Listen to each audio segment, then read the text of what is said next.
जय हिंद, नमस्कार साथियों। आज हम चर्चा करने वाले हैं राजस्थान लोकतंत्र सेनानी निधि योजना के बारे में। जी हाँ दोस्तों, हाल ही में राजस्थान सरकार की पहली कैबिनेट मीटिंग होती है और उस कैबिनेट मीटिंग में यह निर्णय लिया जाता है कि जो मीसाबंदी है उनको 20,000 रुपये पेंशन और 4,000 रुपये चिकित्सा स्वास्थ्य सेवा दी जाएगी। तो कौन है मीसाबंदी और इनको पेंशन क्यों दी जाती है, इसके बारे में हम थोड़ी डिटेल से जानेंगे। भारत में एक एक्ट लागू होता है, Misa maintenance act of internal security, आंतरिक सुरक्षा अधिनियम का रखरखाव। ये अधिनियम 2 जुलाई 1971 को लागू होता है। उस समय जो गवर्नमेंट थी वो इंदिरा गांधी जी की सरकार थी। अधिनियम की बात करें तो ये अधिनियम बहुत ही विवादास्पद रहा, क्योंकि इसमें भारतीय कानून एजेंसियों को बहुत सारे व्यापक अधिकार दे दिए गए। भारतीय कानून एजेंसियां किसी को भी गिरफ्तार कर सकती है बिना वारंट के, किसी की भी संपत्ति जब्त कर सकती है। इस तरह कुछ प्रावधान इस अधिनियम में किए गए जो कि बहुत ही विवादास्पद थे।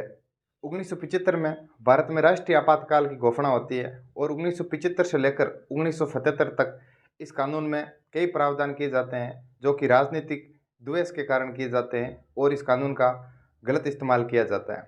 इस कानून के तहत कम से कम 1 लाख लोगों को हिरासत में ले लिया जाता है और फिर 1977 में जब आम चुनाव होते हैं और इंदिरा गांधी जी की सरकार चली जाती है, तब जनता पार्टी की सरकार आती है और 1977 में इस कानून को निरस्त कर दिया जाता है। अब राजस्थान की बात करें तो राजस्थान में उस समय कम से कम 800 से अधिक लोग लोकतंत्र की रक्षा करते हुए हिरासत में गए थे।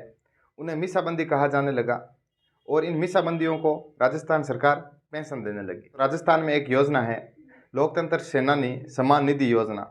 इस योजना के तहत मीसाबंदी जिन्होंने लोकतंत्र की रक्षा के लिए हिरासत में गए उनको पेंशन दी जाती है। ये योजना 2008 में आती है और 2014 में वसुंधरा राज्य सरकार 12,000 रुपये इनको पेंशन देती है।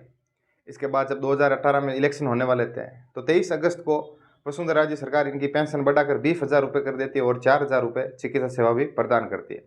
जैसे ही 2018 में कांग्रेस की गवर्नमेंट बनती है तो पहली ही कैबिनेट मीटिंग में इस योजना को निरस्त कर दिया जाता है या इनकी पेंशन बंद कर दी जाती है। अब जैसे ही 2023 में चुनाव होते हैं, बीजेपी की सरकार बनती है और भजनलाल शर्मा को मुख्यमंत्री बनाया जाता है। इनकी पहली कैबिनेट मीटिंग होती है और पहली ही कैबिनेट मीटिंग में इस योजना को पुनः चालू कर दिया जाता है और पेंशन वापस चालू कर दी जाती है इस योजना के तहत और 20,000 रुपये पेंशन और 4,000 रुपये चिकित्सा सहायता दी जाएगी। और ऐसी जानकारी के लिए हमारे यूट्यूब चैनल को सब्सक्राइब करें।